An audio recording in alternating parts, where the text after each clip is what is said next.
Kia ora, g'day and welcome to the history of Aotearoa, New Zealand. Episode 92, Speight's, The Scientific Revolution. This podcast is supported by our amazing patrons. If you want to support Hans, go to patreon.com/history Aotearoa. Last time, Speight's went through a rather dark period, losing 3 managers all within the span of a few years, along with struggling with wartime restrictions and a fire that burnt down a significant portion of the brewery. All of this ultimately resulting in Speight's losing their share of the export market and becoming an exclusively local supplier. Today we will see how they tried to recover after this decade or so of tragedy, with some significant developments being made on the technical side of brewing. In 1948, the year after the West Coast boycott, a new boardroom was constructed by the brewery carpenters, where obviously board meetings would take place and all important guests would be entertained.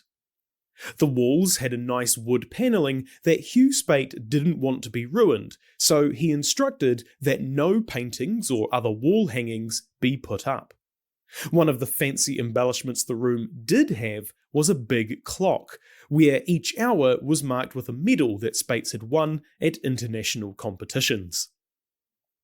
You might remember that I mentioned in the previous episode that Reg Dawson, Speight's head brewer, had taken Charles Speight's place on the now defunct local board of New Zealand breweries. Well, he had been at the brewery for about 25 years, and in 1948 was retiring to be replaced by John Rind. Rind began his brewing apprenticeship back in 1929 and had worked at pretty much every NZB brewery since then. One of his most recent appointments had been at the Gisborne Brewery, but he only worked there for 1 day, because he was part of the Naval Volunteer Reserve, and the day after he started, World War II broke out, so he was rapidly called into service. Obviously, he survived and returned to New Zealand to work in a brewery in Auckland before coming to Dunedin. Rind got a running start at Speight's, with a new beer being launched not long after he joined, Speight's Superb Pale Ale. It was a milder beer that had half the hops content of Gold Medal Ale. Rind would also help oversee Speight's undergo numerous changes to its processes and new machines added to their repertoire. One of the first things he did was to get rid of the old fermentation process that they were using, called butt fermentation. The butt being a type of equipment used in that style of fermentation and obviously not someone's backside. It's unknown whether it was a coincidence or somehow related, but almost immediately after the butts stopped being used, the quote-unquote yeast troubles began. One of the steps during beer production is clarification, where the solids are removed from the wort to make it clear, which helps in the brewing process and tends to make a higher quality beer. One of those solids, of course, being yeast. Unfortunately for Speight's, after butt fermentation stopped, this process didn't seem to be working. The liquid wort would still have yeast all the way through it. This wouldn't have been all that bad had this been caught before brewing was completed. However, some of the yeasty brew was kegged and sent to pubs and hotels. Finings, which are substances added to beer to give flavour as well as further clarify it, were rapidly sent to establishments, with instructions to add it to the Speight's that had recently arrived. However, this failed to solve the problem, and almost all the beer shipped out of Speight's around this time was sent back by the local pubs as undrinkable. This was another big blow to Speight's, as their sales were still low from the whole gravity of wort fiasco, and now they dropped even further. Not all hope was lost though. Rind had a theory that the issue had come from a new set of equipment that they had been using, and replaced it with some of the older equipment they had lying around. This seemed to solve the problem, but a year later, the same issue returned. The more likely reason for the yeast troubles was that the switching from butt fermentation to another process had resulted in the yeast being contaminated, as the butts do quite well in protecting the yeast from any particulates in the air, despite being quite labour intensive. Several other NZB breweries offered to help by providing yeast that they had on hand, but Rind refused, thinking that Speight's unique flavour was from the yeast. However, after this problem occurred a few more times, Rind had to concede that they needed new yeast, which they managed to source from Christchurch. The other major change that Rind made was the introduction of a huge machine to automate cask washing. Appropriately known as the Super Goliath, it would automatically move casks along a conveyor and blast hot water into them, while brushes scrubbed the outside by rotating the cask. Previously, all this work had to be done by hand, which, as you can imagine, was a pretty big job. They had whole yards dedicated to this task alone, which is also where the Super Goliath was installed. Naturally, the installation of an automatic machine made 19 staff surplus to requirements, so Rind made them redundant, though at least one of them found a job elsewhere in the brewery. There was one thing that the Super Goliath couldn't do though, removing the little muslin hop bags placed in the casks for dry hopping. To fix this, dry hopping was dropped altogether as a process. At the same time, the casks going forward would be lined with brewer's pitch, a mix of wax and resin, which helped the casks last a bit longer. The addition of the Super Goliath marks a bit of a turning point in Speight's attitude towards how it handled staff being made redundant, in this case due to automation. Previously, they would have been offered jobs in either other parts of Speight's or at another NZB brewery, but this, as far as I can tell, was the first time a group of people were laid off en masse at Speight's, and not given the option to move. It's something that we'll see more of going forward, and it would be interesting to know why this change came about. Since the butt fermentation method was no longer being used, the cellar that this was conducted in was now vacant, and thoughts were being made on what it should be used for now. Speight's finally landed on turning it into a bottling hall, where they could bottle their own brew. The consequence of this was that they no longer needed Powley's, who was still bottling Speight's exclusively in the South Island on their 99-year contract. Interestingly, Powley, around about this time, bought McGavin's and leased Strawn's from NZB. We aren't sure if these two events are linked, but it is possible that NZB offered Powley a bit of compensation for the loss of their lucrative bottling rights, in the form of the two other NZB Dunedin breweries. Although, Strawn's was closed the following year in 1950, and Powley also bought another brewery, Wilson's Dunedin Brewery. The Wilson being that of our old mate, James Wilson, or rather his descendants, as he would have likely been dead at this point. And in fact, the brewery that Powley had just bought was on the same site as the original Well Park Brewery. The acquisition of McGavin's did present a bit of a problem though, as RCB Greenslade, current assistant manager of Speight's, was on the McGavin's board, as well as the board of NZB.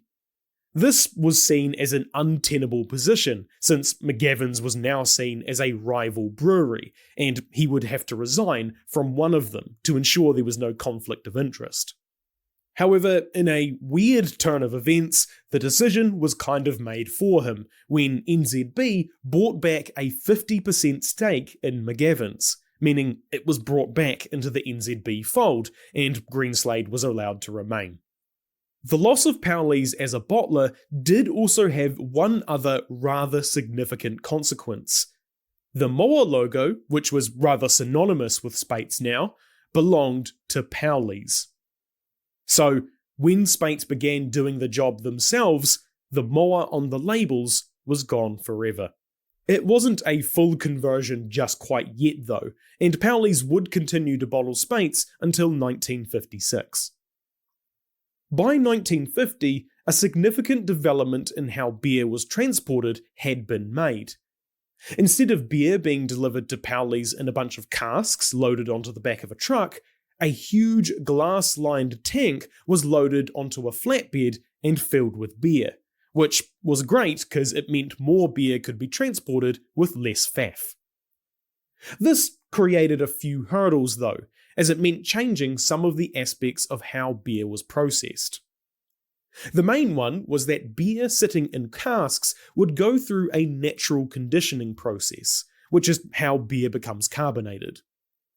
That didn't occur when the beer was put into the tanker, so a carbonating and filtering process was added in 1949, taking place on the first floor of the quote-unquote new brewery, which was now 10 years old.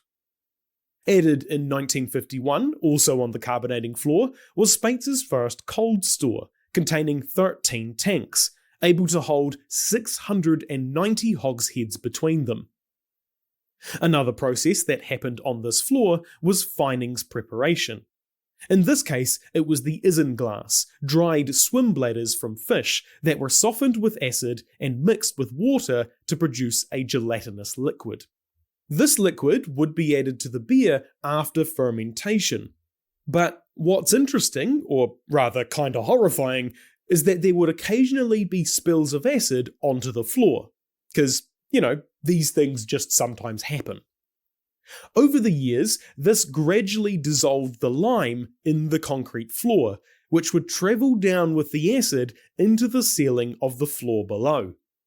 There, it would drip and leave a small deposit of lime on the ceiling, and over time, create artificial stalactites. Now that the processing of the beer had been ironed out, the thinking was that they could expand the tankers to not just deliver to Powley's, but deliver straight to pubs and hotels. This presented another problem though, as they would need to convince the publicans that this was a good idea that they should adopt. At the moment, pubs were only equipped to hook up casks to their taps, but this new system would mean that they would need to install large tanks in their own cellars, which could be costly, take up a lot of room, and generally, publicans might not be super keen on the whole thing. To this end, the sales and distribution team went through Dunedin, suburb by suburb, convincing owners that they should adopt this new system. Part of the deal was likely that the brewery would front up some of the cost of getting the tanks in, as a separate department was set up in Speight's called the Hotel Department, whose job it was to fit hotels with tanks. On the brewery side, a tanker filling station had to be set up to be able to easily fill up the new truck. The first tanker that Speight's owned was a Bedford that had a 4,800 litre stainless steel tank on the back. Built in Christchurch, Hugh Speight and John Rind went up to take delivery of it in 1951.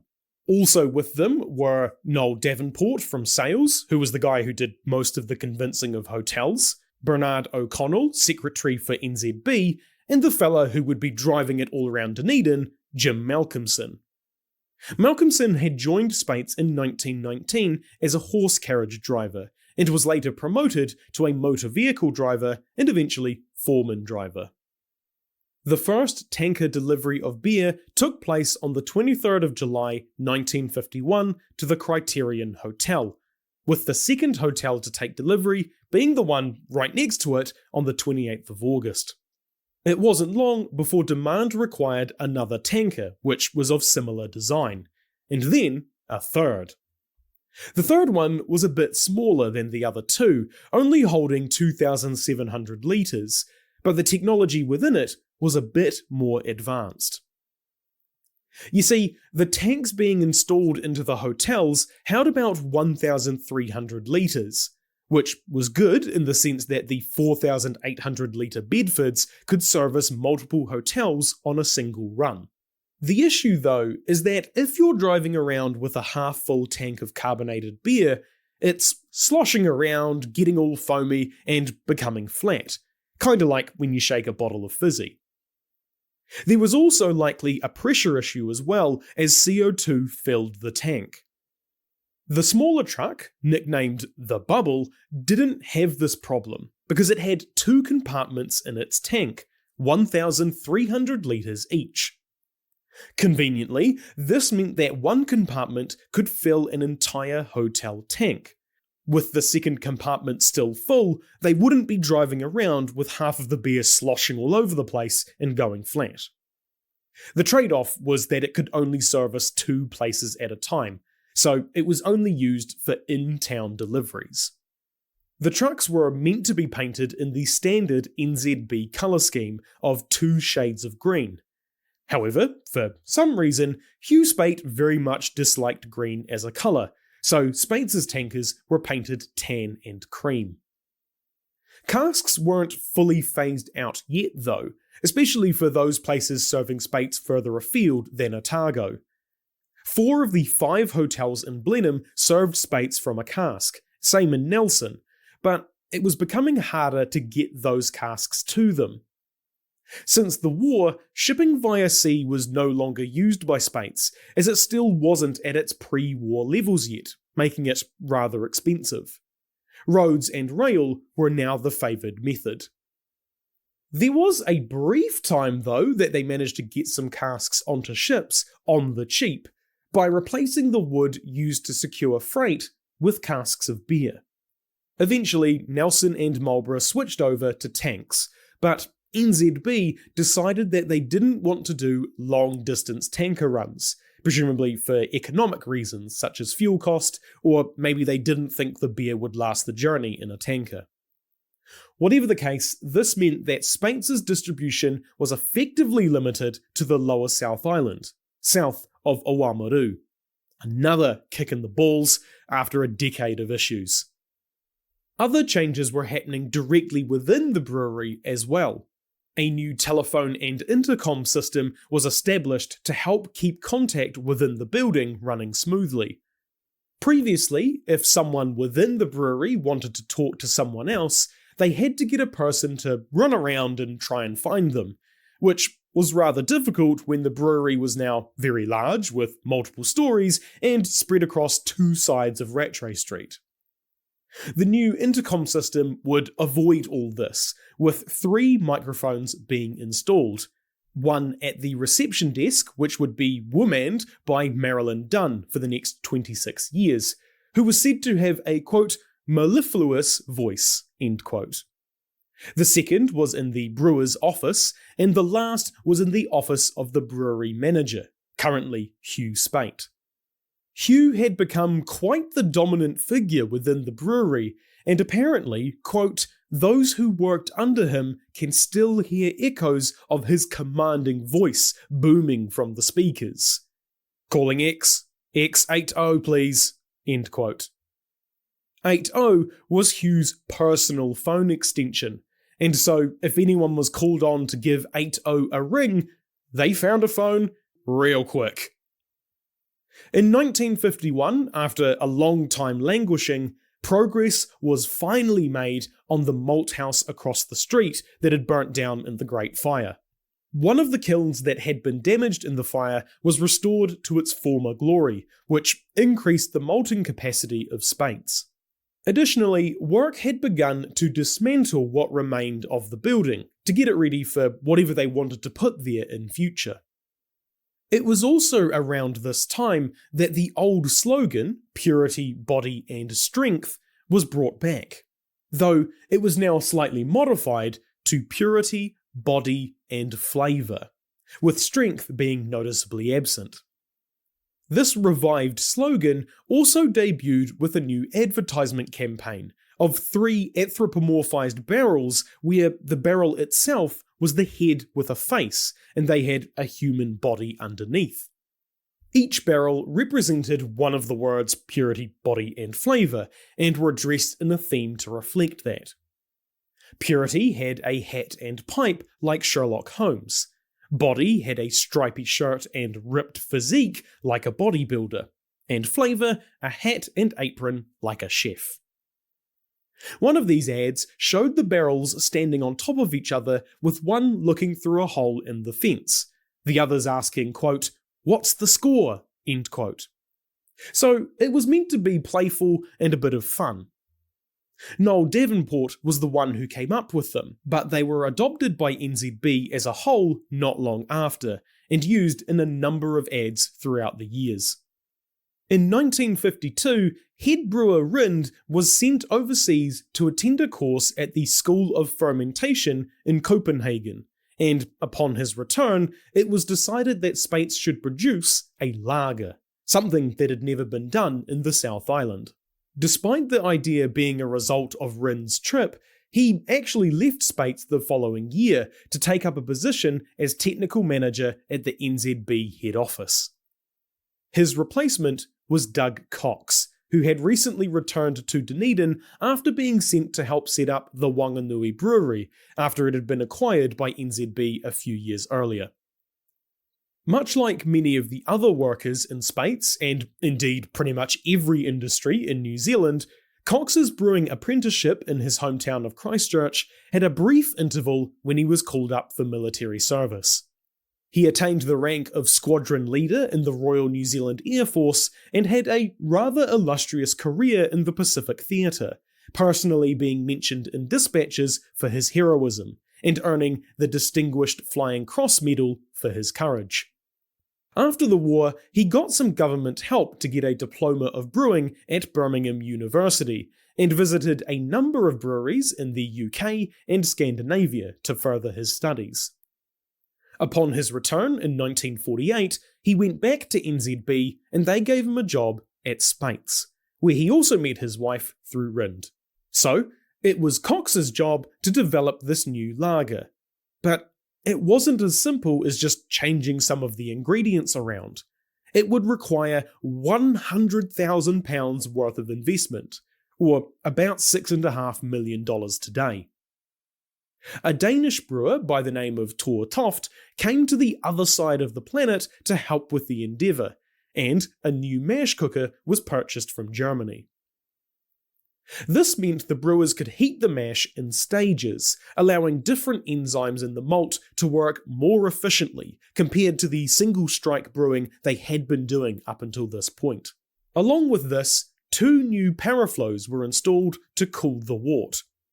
These are slightly more advanced devices, but basically worked on the same principle that we talked about a few episodes ago with the fish gills. The hot wort would be run through one pipe and the cold water in the one right next to it in the opposite direction, so that the heat could transfer to the water, cooling the wort and getting the water hot for the next brew.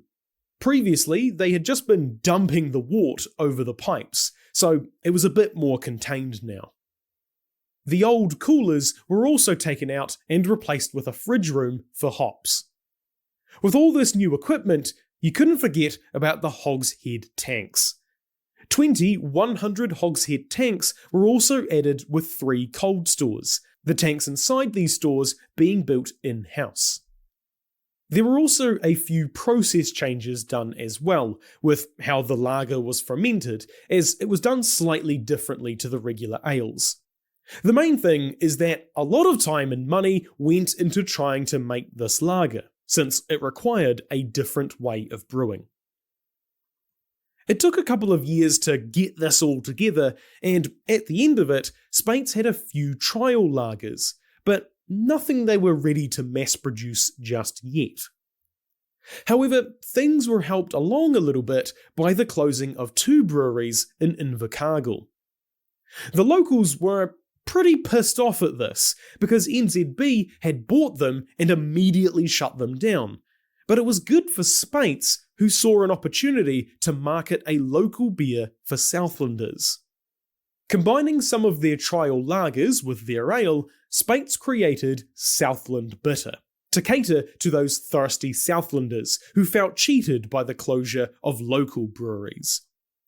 I also wonder whether the name was perhaps inspired by the mood in Invercargill as well as a descriptor of the flavour. The lager experiment also included trials on the bottling of beer, such as the switching of the filtering medium to diatomaceous earth, which is basically just ground up fossils. Carbonation also went through a change and became simpler, where gas was injected through a small nozzle into the beer as it went through a pipe. After a bit more experimentation, the lager was officially labelled as a Pilsner, and sale began in September 1955.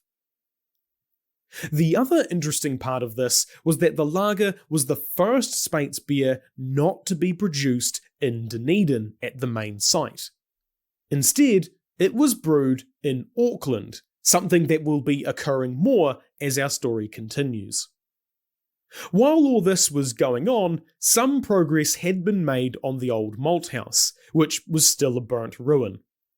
The charred timber had now been removed, and the roofing of the cellars under the building turned into a car park, since that was starting to be a thing that was needed, with cars becoming more and more common. Other changes were happening too, with the cask washing station on the roof of the Speight's alehouse building being removed, since the need for casks was diminishing in favour of tankers, as well as the Super Goliath doing most of the work. This kinda had the add-on effect that the Coopers were being put out of business as well, as the first metal casks were introduced in June 1954, which didn't need repairs like wooden casks and couldn't be made by Coopers since it was an entirely different skill set. As an aside, also in 1954, Speight's longest-serving member, dispatch manager Jim de Clifford, retired after 60 years. I was actually contacted by Jim's direct descendant in regards to the main source I used when researching these episodes, so that was really exciting. In 1958, after about a decade of ownership, Powley's sold McGivern's back to NZB after the government announced what is called the Black Budget. The government, of course, announces a budget where it details what areas it will spend those hard-earned tax dollars on, as well as any changes to those taxes. In the budget of 1958, Prime Minister Stuart Nash and Finance Minister Arnold Nordmeyer told the country that there would be an increase in taxes on a few different items, such as tobacco, petrol, and, most importantly for our story, beer. This was all due to the price of butter taking a nosedive in Britain, which was one of New Zealand's largest exports and New Zealand's largest export market at the time. The increased tax seems to have given Powley's a spook, and they decided to get out of the brewing game by selling back their half, with McGivern's soon after ceasing brewing entirely, but continued malting and bottling. Although this still didn't put RCB Greenslade in the tenuous position he had been previously, he decided to resign as assistant manager of Speight's and join Powley's on their board. He was succeeded as assistant manager by Speight's secretary George Dunn. The stopping of brewing at McGivern's meant that their brands would now cease to be, but Speight's took up the brewing of one to keep it going. OM Stout. The OM standing for oat malt, as it was made with oats. Though the labels show it as being Old Matured Stout. During this time, there were a few more changes to equipment at Speight's, with some new vessels, a mash mixer, and a 100 hogshead kettle imported from Germany. Interestingly, this kettle was half the size of the older ones, but it actually produced the same amount of beer, since each brew was now being made at double strength, and would be diluted with water. An even bigger innovation was about to be implemented though, one that didn't just impact New Zealand brewing, but the entire world.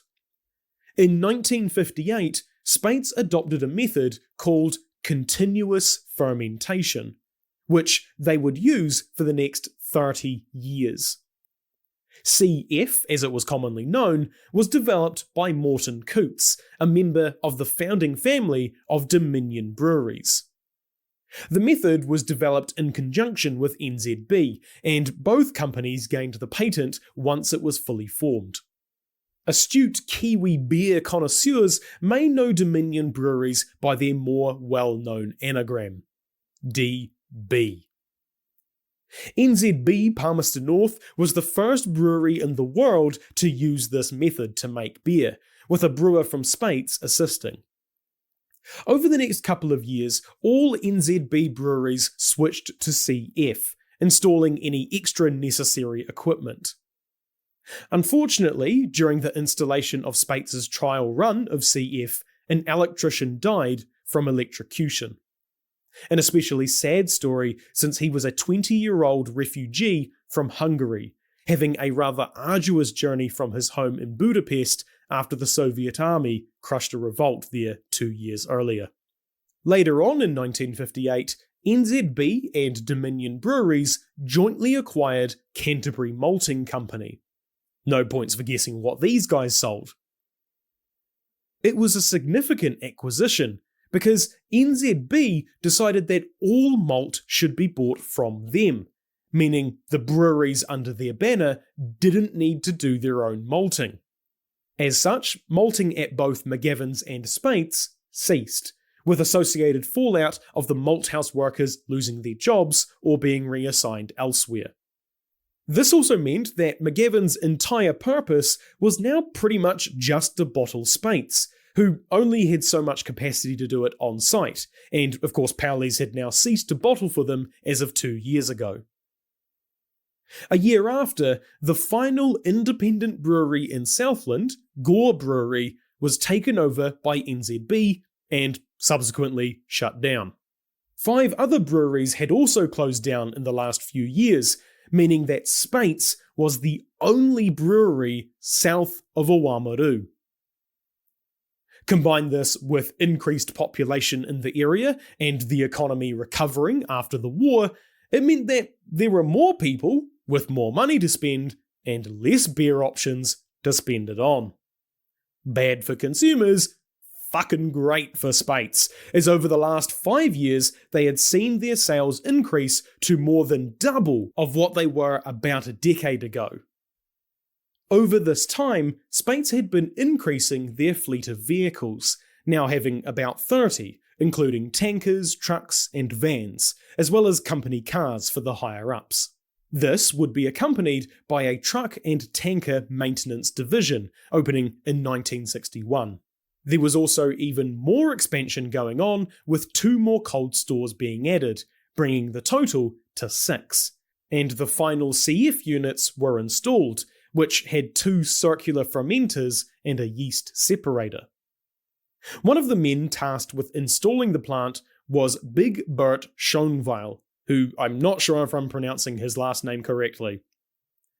Big Bert joined NZB as a member of the head office laboratory, which former head brewer of Speight's John Rind had set up. Bert was a bit of an interesting chap, as he represented the new cohort of brewers that were now entering the industry. Because instead of becoming a brewer through an apprenticeship, like most people had done in the past, Bert was university educated, having been trained as a chemical analyst, and had in fact helped to develop the standard lab processes used across all NZB breweries. Bert was only meant to be at Speight's for about 6 months to install the CF equipment and help implement the lab processes he had developed, but he actually ended up staying there for a few years, so he must have thought it was alright. 2 years after it had been developed, in April 1960, continuous fermentation became the main method of brewing at Speight's.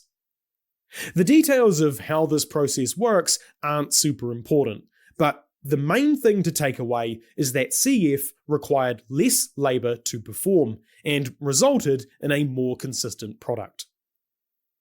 Funnily enough, the first CF foreman was a guy called Big Jim Preston, so named to distinguish him from his nephew, Little Jim Preston, who also worked at the brewery. In the first few months, the CF room was plastered, painted, and tiled, all while it was in operation. The room was interior decorated by Katrina Speight, Hugh Speight's wife. She was quite meticulous about it, apparently painting one wall 4 times before deeming it satisfactory. A fern and flax garden was also added to the front of the building, with a huge map of New Zealand which had inlaid lights to show where NZB had branches. That is to say, where all the breweries were. The CF room would later become the real centrepiece of the Speight's brewery, not because of what was actually happening in there, but for its design. It gained a large mural made of 2,500 pieces of perspex, apparently the first of its kind in the world. The mural depicted a stylized flowchart of the beer-making process, flanked by images such as people cutting sugarcane and the 3 barrel people of purity, body, and flavour doing various tasks. It also had a cool lighting system that lit the mural from the back, lighting up the individual parts of the beer-making chart in order before lighting up the whole mural at once. The mural was so good and technically impressive that it won the Best of All award and the first prize in the sheet processing and fabricating section of the annual New Zealand Institute of Plastics competition. Usually, the mural was only all lit up for when guests were given a tour of the brewery, which back then wasn't very often, as there wasn't a dedicated touring process. Instead, the job of showing people around usually fell to either Big Bert or Ernie Taylor, one of the lab staff who, quote, had a gift of the gab, end quote. Ordinarily, this sort of thing would have been done by the marketing team. But since Speight's basically had a monopoly on draft beer south of Oamaru, the marketing team wasn't as high priority as it once was. That is to say, they didn't really have one. Going back to Big Jim, he was also the head of the yeast room guys, who were in charge of, well, the yeast that was used to ferment the beer. As well as being an ingredient of beer, yeast is actually a byproduct too, since it's a living organism that multiplies during the fermentation process. Some of it would obviously be reused for the next brew, but there was a lot of excess that wasn't really needed. So instead, that was sold off to the Sanitarium Health Food Company, who used it to make another iconic Kiwi food, Marmite. Other byproducts of brewing include the used grain, which was sold to farmers for stock feed, and now that CF was used, they could more easily capture the carbon dioxide coming from the fermentation, as it was done in enclosed tanks rather than in open guiles. This CO2 was then used to carbonate the beer later in the process. At this time is also when NZB introduced a national brand of beer, which they had been planning a couple of years earlier. As we know, breweries mostly sold locally, with the majority of Speight's beer selling to the lower South Island. However, NZB wanted some brands that could be purchased regardless of where you were in the country. And as such, this would require the use of all their breweries in Auckland, Wellington, Christchurch, and Dunedin to ensure all regions could be serviced. There was a slight problem though, due to Speight's private water supply from the aquifer beneath it. We've discussed it before, but the water in this aquifer had a particular mineral composition, making what's called a hard water, which is part of what gives Speight's its particular flavour. So, to keep the uniformity of the new products across the country, they would use tap water instead, just like they had done back in James Speight's day. The new beers would be batch fermented rather than using CF to keep them all separate from the other beers Speight's made. With all the prep done, in August 1960, the 4 new national beers launched under the Lucky brand. These were Lucky Stout, double the strength of standard beer and put in 350ml bottles; Lucky Lager, similar to today's Stein Lager; Lucky Bitter, which was, quote, dark and hoppy, end quote; and Lucky Draft, was, quote, lighter and milder, end quote. Apparently, all of these beers were actually really bloody good. And it may have been a resounding success had NZB not made a colossal error. Along with the launch of the Lucky brand, NZB pulled from the shelves all other established brands under its name, including Speight's. Why they thought this was a good idea, and whether there was a plan to eventually bring them back, I couldn't find out. But the fury from customers was swift. This anger must have been strongly felt, as it only took 2 months before NZB backpedaled on the decision, with Lucky disappearing from the pubs not long after.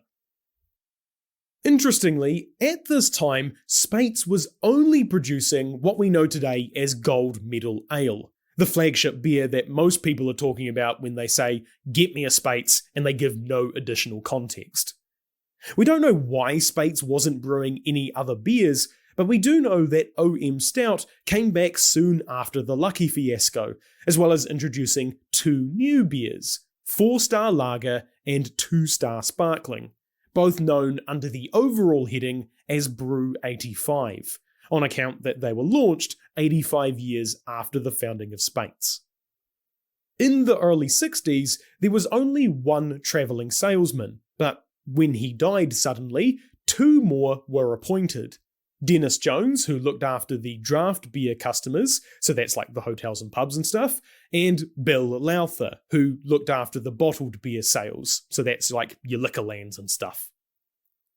Jones would later become the transport supervisor, as he was a trained mechanic, while Lowther was a salesman through and through, having sold vacuum cleaners prior to Speight's, and was rather popular on the road with his customers. He would often say upon leaving, quote, "I must dart away," end quote, which gave him his nickname, Dartaway. These 2 took over as tour guides of the brewery, which was interesting since Lowther didn't really know all that much about how the beer was made. Beer that, he sold. However, he managed to bullshit his way through it with his charm and wit. Or rather, he did what I used to do when I was a tour guide. If you're asked a question you don't know the answer to, just make it up, and the person probably won't second guess you. In one particular case, Lowther was asked about a device that was used to shake liquids in the laboratory. Its real use was probably to separate sediment or something like that, but after thinking for a moment, because he didn't actually know the answer, he told the guest that it was a, quote, transport simulator, end quote, that was used to test how well beer would do when travelling over bumpy roads. With the doubling of the sales staff, naturally, beer sales continued to rise for Speight's, and with it came an increased consumption of water. Interestingly, most of the water used in brewing actually didn't end up in the beer. The majority was used to run the refrigerating systems and to temperature control the CF. This meant that at one point, Speight's was the 2nd largest consumer of water in Dunedin, only being beaten by the entire suburb of St Kilda. Thankfully though, some cooling towers were installed that could be used to more easily cool the water and recycle it, reducing their water needs. Other small things going on were that in 1962 a new beer was launched, this time called Hokonui Draft. It was similar to Brew 85 and was produced by the Matoda Licensing Trust, hence the name Hokonui. The tankers also got a bit of a facelift around this time to make them look a bit more like the bubble and less industrial. Some beer was also being sent in casks too, since some of the pubs couldn't really justify a large 1,300 litre tank. Plus, there was a small market for use of kegs at picnics and parties. Overall, the early to mid-60s were fairly quiet for Speight's, with sales steadily increasing and the odd brewery change going on here and there. That is until 1967, which is the year that the 6 o'clock swill ended by national referendum. Yeah, you forgot that was still going, didn't you? To refresh your memory, the swill was the colloquial name for the legally enforced 6 o'clock closing of pubs, something implemented 50 years earlier in 1917 as a temporary wartime measure to keep men productive and not drunk. So now that pubs could stay open pretty much all the way into the night, beer sales rose even further. This led to the decision by Speight's to establish a much larger bottling plant on the site of the old burnt malt houses, something that Hugh Speight had been advocating to happen for a few years now. In March 1968, the plans were unveiled of what the new plant would look like, and the next month, the machines rolled in to tear the buildings down to make way for the new ones. Just as a quick aside to finish this episode, the mention of the swill may just have made you remember that we haven't talked about the prohibitionists for basically the last 2 episodes. The main reason for that is that after the 1920s, they were no longer a big threat. Appetite for national or even local prohibition had taken a nosedive during that decade. Most of the dry electorates would go wet by the 1940s. The referendums to vote for prohibition still occurred with every election, but there were less and less people voting for it. In 1931, the referendum was cancelled to save costs from the Depression, and by 1935, less than 30% of voters ticked the box. From that point on, 1/3 was the peak of voter support for prohibition, until the referendums were abolished entirely in 1989. Despite all that work and effort over a century, prohibitionists had ultimately lost the fight. The public had moved on and decided that alcohol was okay, and perhaps even part of Kiwi culture. That hasn't stopped some organisations to keep trying to advocate for prohibition even to this day. But we'll talk more about that when we discuss the Prohibition era of Aotearoa in its own episode. Next time, it is the penultimate episode, where we will cover the construction of the new bottling plant and how it worked. We will also talk about the centennial celebrations of the founding of Speight's, and the rivalry between New Zealand breweries and Dominion breweries will start to heat up. If you want to send me feedback, ask a question, suggest a topic, or just have a chinwag, you can find my email and social media on historyaotearoa.com. Aotearoa spelt Aotearoa. You can also find helpful resources there, like transcripts, sources, and translations for some of the te reo Māori we have used. You can help support Hans through Patreon, buying merch, or giving us a review. It means a lot and helps spread the story of Aotearoa, New Zealand. As always, haere tū atu, hoki tū mai. See you next time.